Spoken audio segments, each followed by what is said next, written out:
I think it's a really exciting time. It's something that Walter Gordon and I spoke about when I originally took the position, that we want to bring high-level basketball to the country.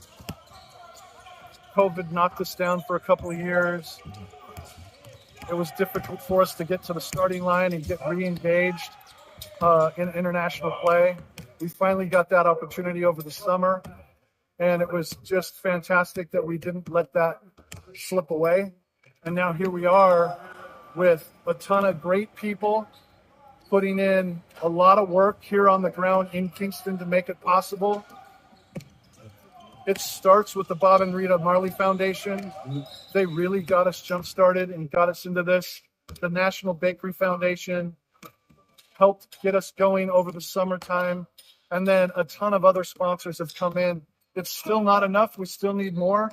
But we think if people are able to come out on Thursday and see what we're all about and let us entertain them, then the future for Jamaica basketball looks really bright.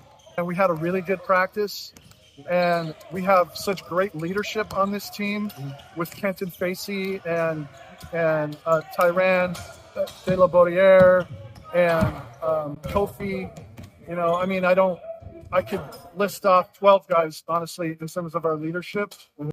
But when you have a group that doesn't need to be pumped up, they can find it themselves, then you've got half the work done right there.